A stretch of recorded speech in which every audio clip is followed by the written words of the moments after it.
I laughed because I remember someone once saying to me in the workplace, one of my early places, I won't say where, but they were like, it's so racist, it's funny. They're like, oh, you're pretty good for a Muslim. Oh, wow. Yeah, or like you're one of the good ones. Oh, you're pretty good for Muslim. And this is like less than 10 years removed from September 11th. Not a freaking excuse, mind you. I don't know what enclave they live in, but they were being actually honest. They weren't trying to be racist. Wow. And there's a difference. Like, oh, you're pretty good for a Muslim. Or I know it sounds really freaking racist, and it is, but I can't explain it. Like, it wasn't direct. It was sort of like they were surprised. Yeah. So yeah, hell yeah, I noticed right away. Today we're talking about the inequalities we've faced in the workplace and how we've navigated these to becoming the people that we are. You're listening to the Marketing Mentors podcast brought to you by RedPandas Digital. I'm Linda, and today I'm not with Tasha. She is off in Bali. I'm joined by Moby. Nice to have you here, Mobes. It's good to be here, Linda. I'm excited about this topic. It's near and dear to my heart.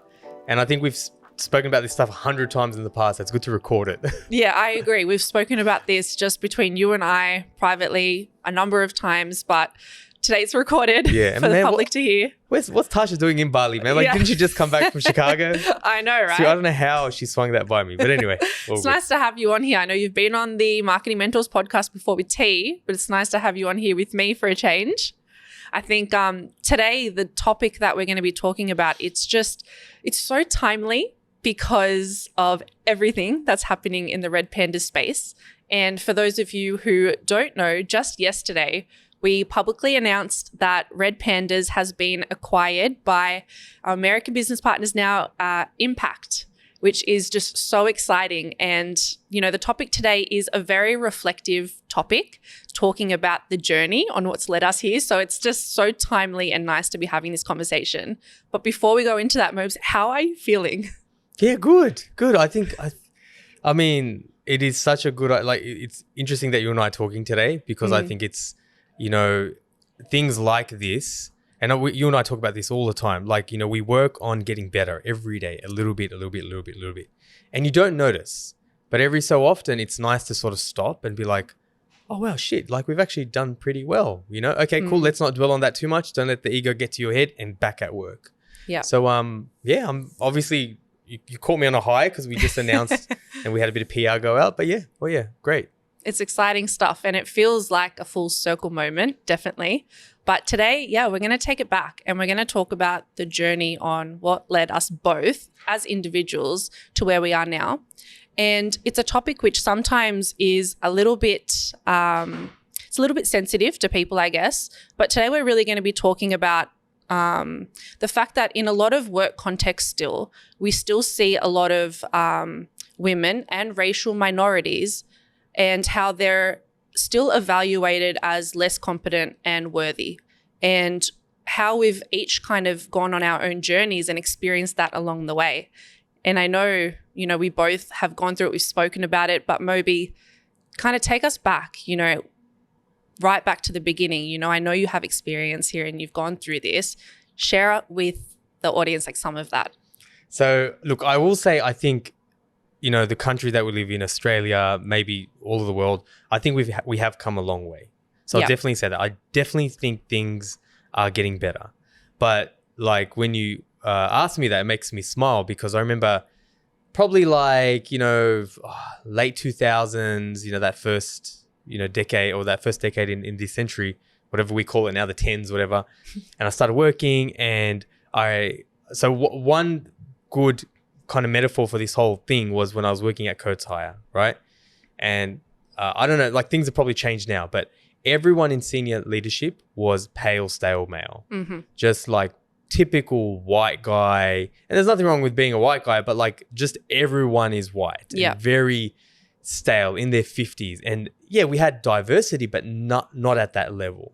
Yeah. So what I realized early on, and I'm actually very grateful for this, like early on, like I'm not going to lie, Linda. So when you say like different minorities and genders and whatever, I noticed I had to work harder than the white guy next to me. And there's no other way to say that. It just, it was what it was. I had to work harder than the person next to me to be noticed.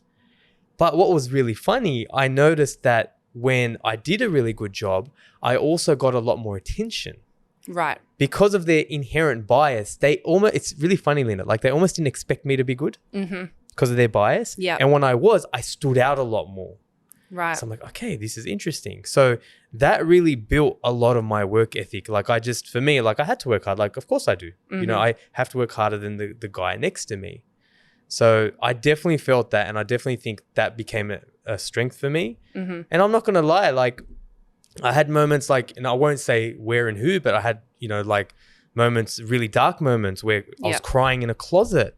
I don't know if I mentioned that publicly in the past. Like I was bullied somewhere. And I do think it was because of who I am. You know what I mean? Yeah. Like my skin and minority, and I was bullied and I literally cried in the freaking marketing closet. Yeah. Right? But it made me so freaking resilient and so strong. And I'm really grateful for that. But like, see, I know you and I have had similar type of experiences, like me just being like a, you know, minority male, but you as a female as well. Like, what was your experience? What was your journey like? I want to share that, but I have one question for you first. The first kind of experience you mentioned where you say that you noticed that you had to work harder, but that when you did and you got noticed, you know, for whatever reasons, right?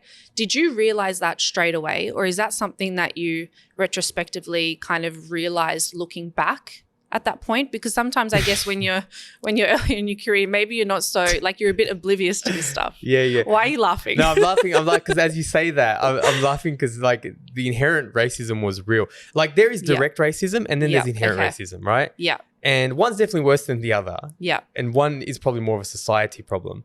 But I laughed because I remember someone once saying to me in the workplace, one of my early places, I won't say where, but they were like, it's so racist, it's funny.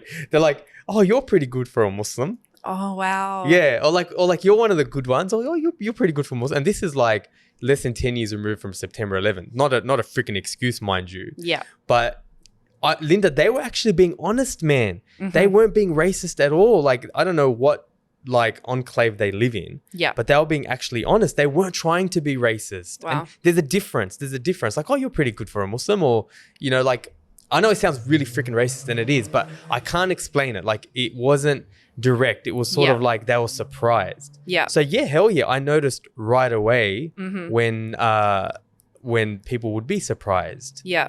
And I noticed I had to rise. I had to be a little bit louder. That's scary because that's just their like a societal norm to them. Yeah. And they think that that's okay and expected and it's the norm. And that part I think has changed. Yeah. That part I actually do think. Agree. Like I was saying to Tony as well, like, you know, Tony's from, Chinese background, obviously Australian, born here as well. But we were talking about this, like Australia has definitely gotten better. Yeah. Like now, if you're like that, it's like, whoa, like Agree. You're cancelled. You're a weirder. Yeah, you're cancelled and you're the weird one. You stand out like, dude, what the F is wrong with you? It's 2023, man. Yeah. Like it's laughable now, but yeah. Would you say that some of that stuff has stayed with you, Mobes? Like talking about a long time ago now, does that ever come up where, do you ever have those insecurities where you're maybe pitching to a particular type of client? Do you have those thoughts that come back where it's like, am I good enough? Like, was there truth to that? 100%. Yeah. Like I'd be lying if I said to you, like people see me and they think I'm very confident. Yeah. Because they see like I'm active on LinkedIn, I'm active on TikTok, and like, a lot of us do a lot of videos. So they see that and I think they think I'm like I've done a music video, like they think like, wow, this guy's really confident. That's not always the case. So it doesn't happen like, say I'm going to go into a pitch, or it doesn't happen like, it doesn't occur then. But like the funny thing about chips on your shoulders, if it's like something you grew up with, it's very hard to completely eradicate. It's very hard. I don't know if it ever is eradicated. And to be honest, I don't even know if I really care if it's ever eradicated. I think where it appears is sometimes like, trying to run this business, trying to grow it. And it's like, those quiet moments like, man, like, do I have what it takes? Like, I've just like last year, I've just gone in and told the RedPandas team, like, this is what we're going to do. Got them excited. What if it doesn't work? Like, what if people lose their jobs? Or like, what if, like, do I have what it takes? Yeah. So it comes up randomly. Yeah. But I think the way to beat that is really just get busy. Like, honestly, for me, like if I'm learning and growing and reading and keeping myself busy, that's how I keep that at bay. Oh, okay. Yeah, I like that. Yeah. Yeah. I can relate a lot to that from the kind of flip side. I know, for me early on in my career, when I, had my first entry level job straight out of uni. And I think we've spoken about this before, but a lot of my colleagues, my peers were like equally male and female. And only as I started to progress through roles, I started to then kind of see a trend where I had fewer and fewer female peers. And, sitting at a senior leadership team, I noticed that a lot of the people around me were men. And I had a few experiences where, to be honest, Mobes, at the time, I didn't quite realize that I was battling these inequalities in the workplace, not until I later on started to educate myself and read particular books, which I probably will refer to today. I love a particular book by Sheryl Sandberg. She's was Facebook COO. She wrote a book back in 2015, and she really educated me on some of the things that I experienced but wasn't so aware of as you, and they were maybe a little bit more subtle at the time. But I remember a particular experience where I was in an interview, and I was going for a role that was the next step up. And I was really nervous going into it, that imposter syndrome type feeling where I didn't know if I was ready to take that position, but I was going to go in there, put myself out there and just give it a crack and do my best. And I was being interviewed by a female woman, and I didn't get one marketing question the entire interview. Right. The entire interview, I was questioned whether I would be confident enough to stand up to a male counterpart from another company that they worked with, and whether I was able to stand up to that person and be confident enough to hold my own. And I got the job. And at the time, I felt like, that was a bit of a weird interview. Like, they didn't even question me on marketing. But hey, I got the job. I'm stoked, 15K more. This is awesome. Yeah. But then only once I educated myself and read this book, I realized how demoralizing that actually was, and how, as a woman, the questions that I was getting asked, would they have really been asked if it was a male or an older male? And it's interesting that she was a woman who asked you that. Exactly. So yeah, you don't think that makes a difference, the fact that it was a woman? I hear what you're saying, but it's why was that so prevalent, or why was that happening? To be honest, Mobes, I think because, as women, and I've experienced this, people that I know have experienced this, age and gender, unfortunately, we get questioned or promoted in different ways still to men. There are studies that show, for example, that men will get promoted because they have potential and their leader sees potential, whereas women most likely get promoted, and this is not all the case, but there are some studies where years ago, and we're seeing that this change, but women will get promoted based on past experience and accomplishments. So I think just the fact that, we're seen in a different light or get assessed in a different light, and although it seems okay, I guess it's just part of this barrier that we need to break, and how we view women as leaders and what women are capable of in the workplace as well. Yeah. The book that I read by Sheryl, she mentioned these external barriers, and that's some of these things that I just mentioned, but also internal barriers as well. And I think, for yourself, Mobes, you mentioned things that, you do to help you kind of overcome some of those internal things. And for me as well, there's internal barriers that women have that they should actively seek to try and overcome based on these external things that we're talking about. And Sheryl talks a lot about the fact that women tend to have a lack of confidence in their work. They'll tend to credit external factors to their success, whereas men tend to innately credit their own selves.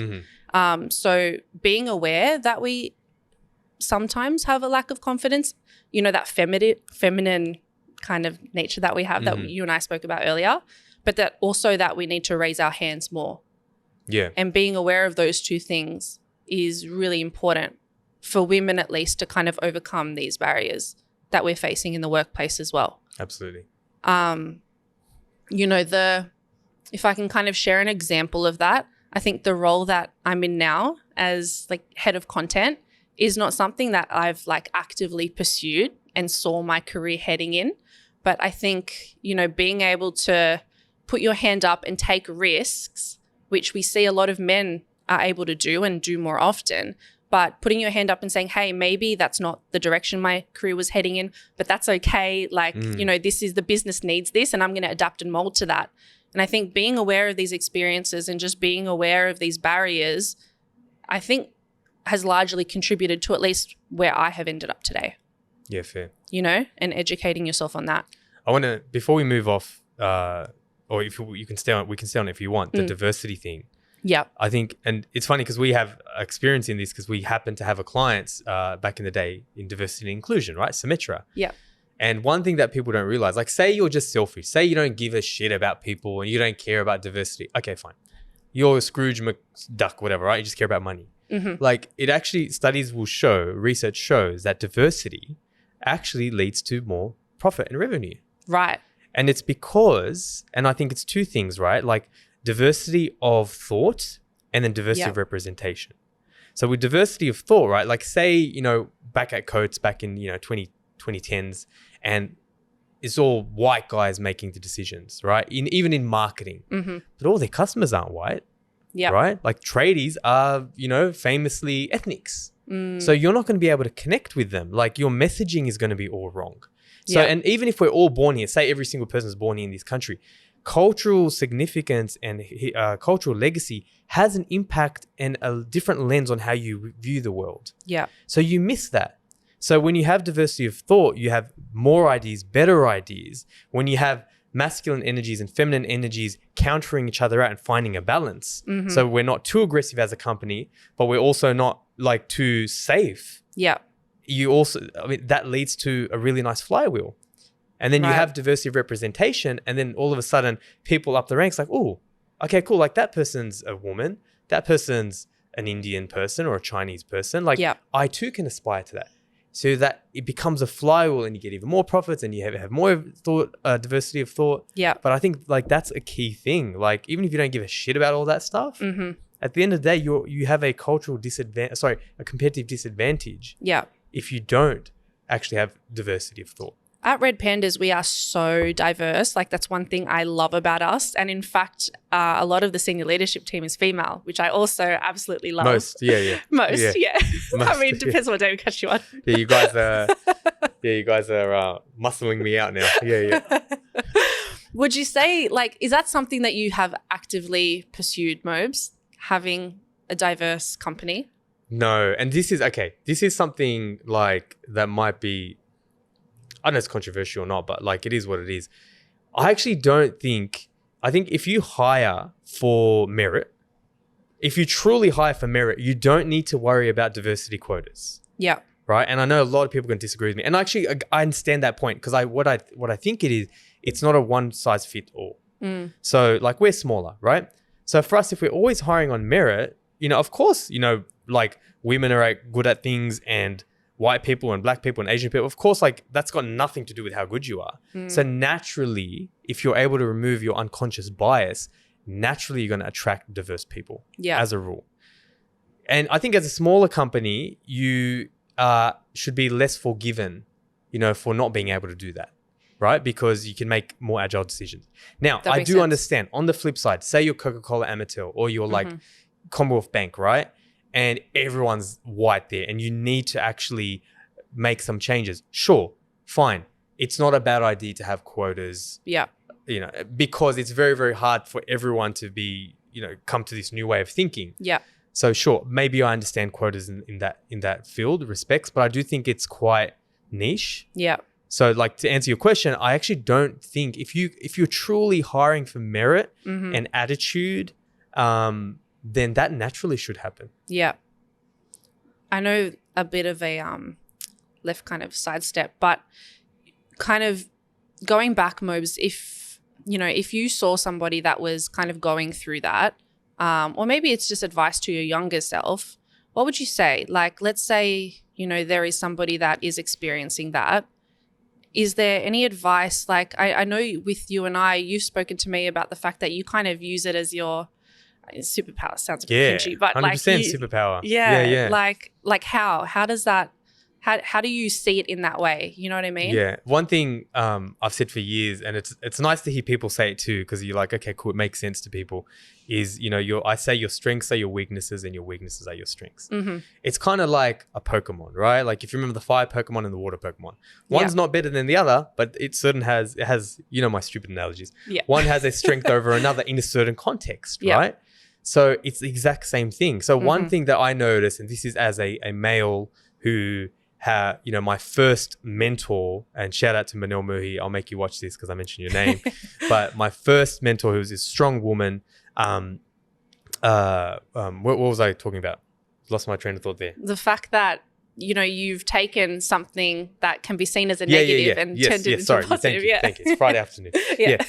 So and I saw this one with Manel particularly, right? So she still works there, Kennard's Hire, very strong male-dominated industry, a lot of masculine energy, a lot of swearing at people when they probably shouldn't, and shooting first and asking questions later type of thing, right? Yeah.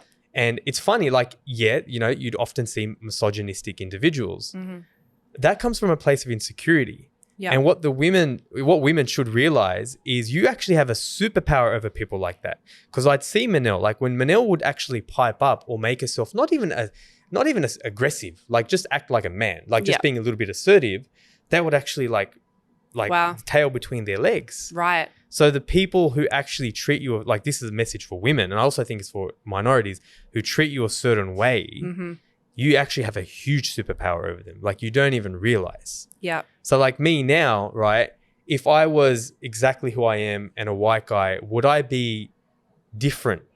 I don't think I would. Like the fact that I have my history and my background, and the fact that I am from I am Muslim and I am brown, I think that makes me that's my superpower. I'm not just another white marketing leader. Yeah. Like I'm different. I'm different. I'm a bit peculiar. Like I stand out. You know what I mean? So like, stuff being normal. I think in this world, you have to be a little bit like weird. Like you got to be a little bit weird to sort of stand out. So 100%. But like, have you seen that? Have you seen that yourself? Like with that as a superpower, like something that traditionally young people might think, oh man, I've got a disadvantage. Like I'm gay, I'm this, I'm that, whatever. Have you seen that yourself? Yeah, I think I've been on a journey with that, to be honest. I think when I first started noticing it many, many years ago, I took it in the wrong way. Maybe because I didn't have a mentor at the time. I didn't really have someone to kind of help me figure out what I was experiencing.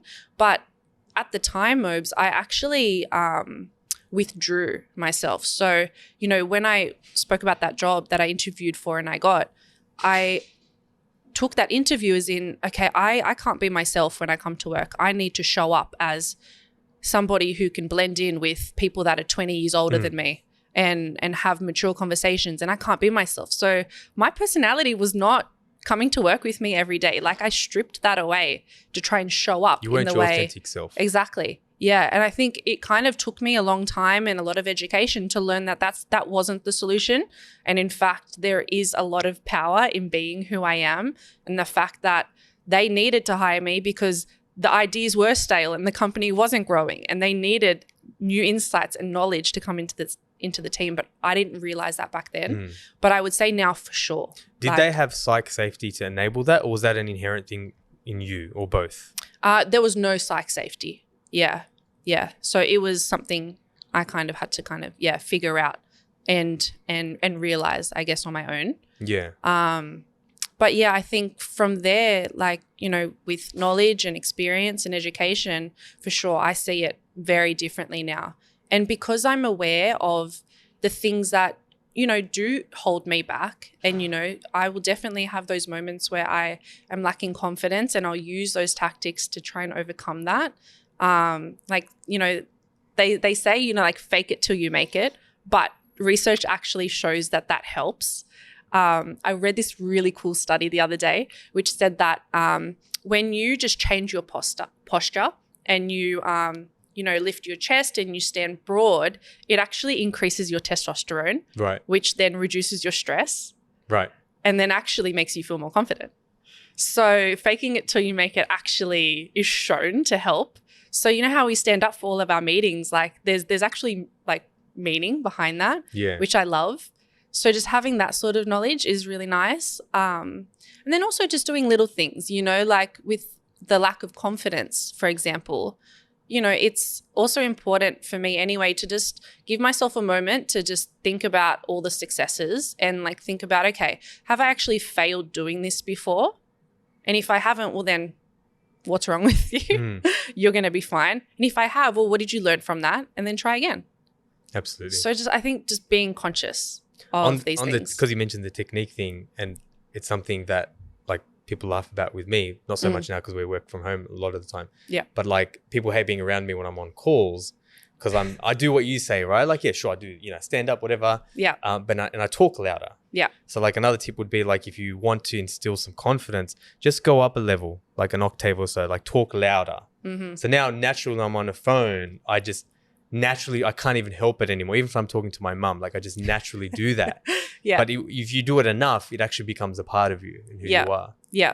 It reminded me of something so random. I was on a call at home and I was standing up. It was a client call. And then Omid was home early. This is my partner for everybody listening. But I got off the call and I was still talking very loud to him. He's like, babe, why are you shouting at me? Yeah, who you presenting to. Yeah. Yeah, see, you naturally end up doing that. Yeah. And I think it's a good thing. Yeah. Mobes, is there anything else that you want to mention? I think, you know, for everybody listening, I think we kind of all go through our own things and our own journeys. But making sure that you're aware of that and the learnings that you can take from that is really important. And I think for me, my kind of end learning from all of it was just be yourself, be aware of things and just keep working on you. Yeah. And you'll get there. I mean, like, just to respond to that, I think one thing, and you spoke about Cheryl's book. Yeah. And we speak about reading all the time. Like one thing that's not so obvious that I think should be stated is like people don't read enough. Yeah. Right? Like, you know, we speak about the importance of having mentors, whether they're virtual mentors or real mentors or people you follow. That's really important. But like reading is really freaking important. Yeah. You know, like people are so surprised about the content we put out and where we get our ideas from. Like we're not geniuses. We just read a lot of shit. Yeah. So, you know, there was a quote from Paul Rotz's book that I discussed in Inbound Buzz last week with Tony. And he speaks around something about AI, but it applies for all types of knowledge. Like the more knowledge you have, he doesn't say it this way, but I'll repurpose. The more knowledge you have, the better lens you have to view problems with. Yeah. So it's like more books you read, the more tools you have in your toolbox. Yeah. And I know you have I personally try to do one personal development book, one functional book. But I think if there's one key tactical thing you can take away in addition to the stuff that you shared and I shared, just read more. Yeah. Especially if you don't have those resources around you. You know, Moby, you mentioned the mentor that you had. For me, you know, I didn't have that mentor, so I had to read and educate myself in that way. I think that's great advice for people. Yeah. Nice to have you here, Mopes. Good to be here, Linda. Bye for now.